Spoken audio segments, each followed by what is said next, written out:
Are you the sole heir? Legally speaking, Okay. okay, not exclude any family members, and I wanted them to be involved in the wala pang Okay. OPC noon. I'm willing for everyone to be on board. Again, sa kanila na lahat, wala akong hihingi. Wala kaming hihingi. Wala akong inaagaw. Walang inaagaw si Matet. Si Nora Aunor. Ang pangalang iyon ay hindi kailangang ipaliwanag sa kahit sinong Pilipino. Ang superstar, ang national artist. Ang babaeng ang buhay ay naging inspirasyon ng milyon-milyong Pilipino.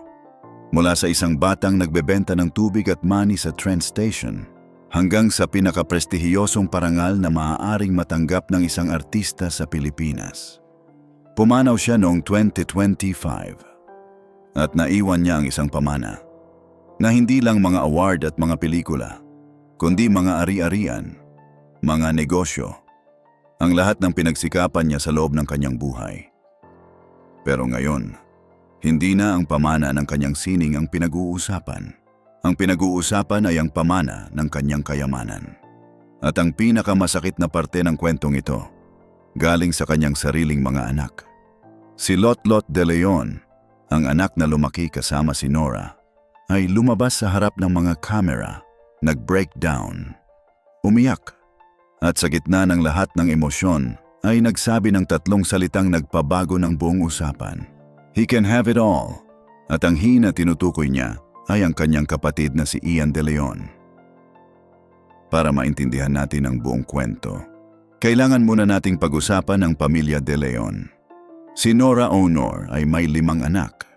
Si Ian De Leon, ang biological na anak niya at ni Christopher De Leon. Si Lotlot De Leon, ang anak na lumaki kasama si Nora mula pagkabata. Si Matet De Leon, na kilala rin sa industriya ng entertainment. At sina Kenneth at Kiko, na mas bihirang lumabas sa publiko. Sa loob ng maraming taon, ang pamilya De Leon ay kilala bilang isang malapit na grupo.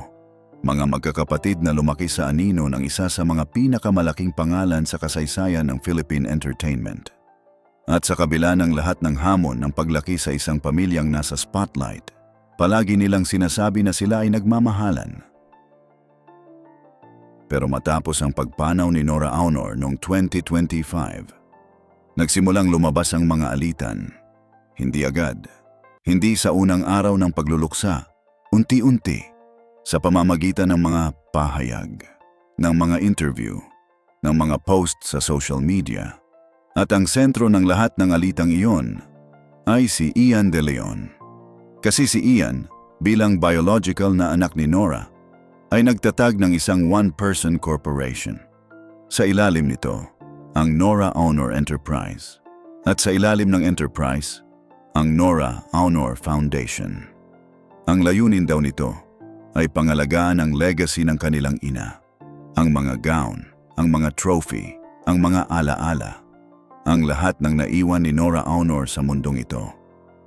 Kaya naman, nang lumabas ang balita tungkol sa one-person corporation, nagsimulang magtanong ang publiko, bakit one-person corporation? Bakit hindi kasama ang ibang mga kapatid? Bakit si Ian lang ang nasa sentro ng lahat ng desisyon tungkol sa estate ni Nora? At ang mga tanong na yon ay hindi lang galing sa publiko, galing din sa kanyang mga kapatid, lalo na kay Lotlot De Leon. Pero bago pa man lumabas si Lotlot sa harap ng mga kamera, nagsalita muna si Ian. Sa isang episode ng Fast Talk with Boy Abunda, tahasan niyang tinugunan ang mga aligasyon laban sa kanya. Sinabi niya na noong ika-40 araw matapos pumanaw si Nora, nagtipon sila ng magkakapatid sa libingan ng mga bayani. At doon, sinabi niya sa kanyang mga kapatid ang kanyang plano para sa legacy ng kanilang ina. Sinabi niya na bukas siya sa lahat ng kapatid na sumali. Sinabi niya na hindi niya gustong ibukod ang sinuman. At sinabi niya na ang lahat ng ginagawa niya ay para sa kanilang ina, hindi para sa sarili niya. Kaya naman, nang marinig ng publiko ang pahayag ni Ian, marami ang naniniwala sa kanya. Mukhang maayos ang lahat, mukhang may plano, may struktura, may malinaw na layunin.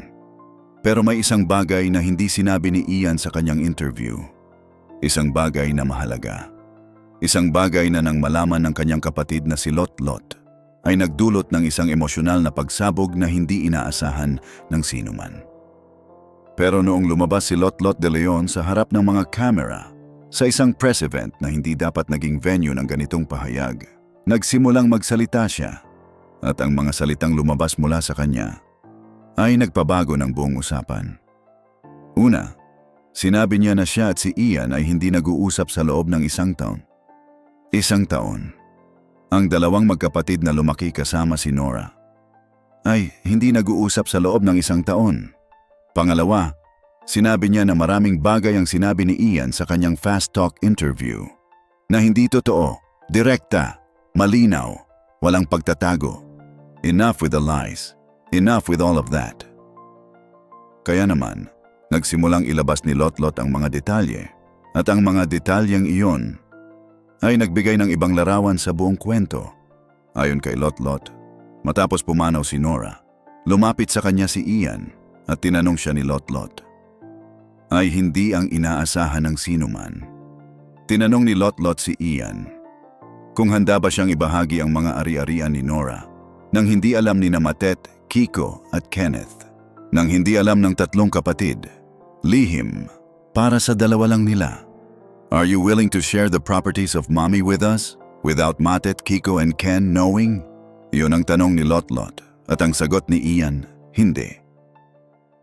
Pero hindi pa doon natigil ang pahayag ni Lot-Lot kasi may isa pang bagay na sinabi niya na nagpapakita ng mas malaking larawan.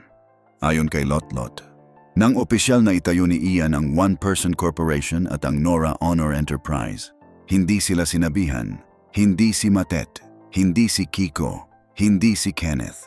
Walang konsultasyon, walang pagtatanong, walang kahit anong komunikasyon. He never told us, he never shared with us anything at all. Iyon ang sinabi ni Lot-Lot. At pagkatapos ng lahat ng iyon, lumabas si Ian sa Fast Talk at sinabi sa buong bansa na sinabihan niya ang kanyang mga kapatid na bukas siya sa lahat, na gusto niyang kasama ang lahat. Para kay Lot-Lot, iyon ang kasinungalingan. Kaya naman, sa gitna ng lahat ng emosyon, sa gitna ng lahat ng luha, sa gitna ng lahat ng sakit ng isang kapatid na naramdamang niloko, nagsabi si Lot-Lot ng tatlong salitang naging viral sa buong Pilipinas. He can have it all. Sayo na lahat. Ang mga ari-arian, ang mga negosyo, ang lahat ng naiwan ni Nora Honor, sayo na lahat. Hindi ito sinabi ng may galit lang, sinabi ito ng may sakit. Ng isang kapatid na naramdamang ang pagmamahal ay hindi sapat para mapanatili ang katapatan ng isang tao. Pero heto ang parte ng kwentong ito na kailangan nating pag-usapan ng maayos. Kasi may dalawang bersyon ng kwento.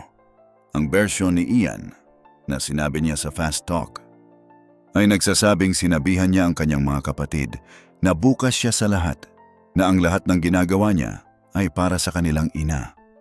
Ang bersyon ni Lot-Lot, na sinabi niya sa harap ng mga kamera, ay nagsasabing hindi sila sinabihan, na may mga kasinungalingan na sinabi sa publiko, na may isang kapatid na gustong sarilihin ang lahat. Dalawang bersyon, dalawang magkapatid, iisang ina. At sa gitna ng lahat ng ito, ang tanong na dapat nating itanong ay hindi kung sino ang nagsasabi ng katotohanan.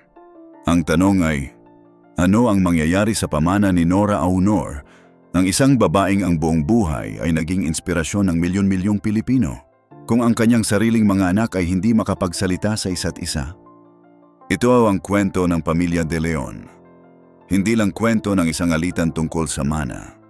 Ito ay kwento ng isang pamilya na sa gitna ng pagluluks ay nahanap ang sarili sa isang digmaan na hindi nila pinili.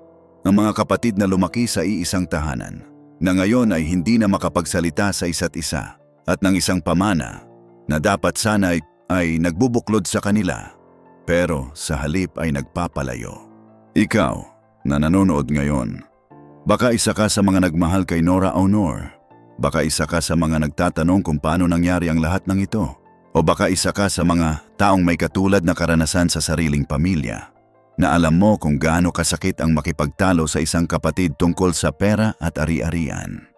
Ang kwento ng pamilya De Leon ay nagpapaalala sa atin ng isang bagay.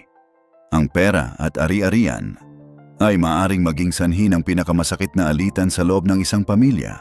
At ang pinakaepektibong paraan para maiwasan iyon ay ang malinaw na komunikasyon. Ang pagiging bukas. Ang pagtitiyak na ang lahat ay naririnig bago pa man dumating ang araw na kailangan ng mga desisyon. Ang hindi sinasabi ng ibang balita, hindi lang ito kwento ng isang alitan ng magkakapatid tungkol sa mana.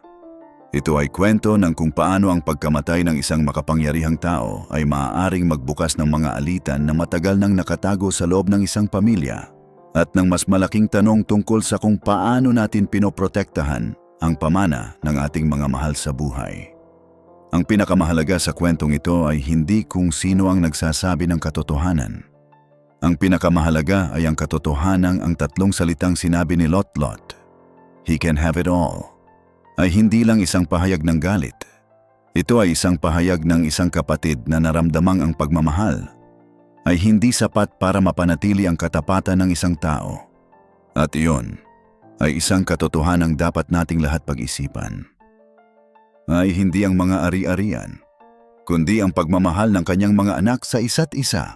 At iyon ay hindi maaring hatiin ng kahit anong one-person corporation. Hindi maaring sarilihin ng kahit sino. At hindi maaaring mawala. Kung pipiliin ng magkakapatid na huwag hayaang mawala, sana mangibabaw ang pagmamahal para sa alaala ng isang babaeng nagmahal sa kanilang lahat ng walang kondisyon.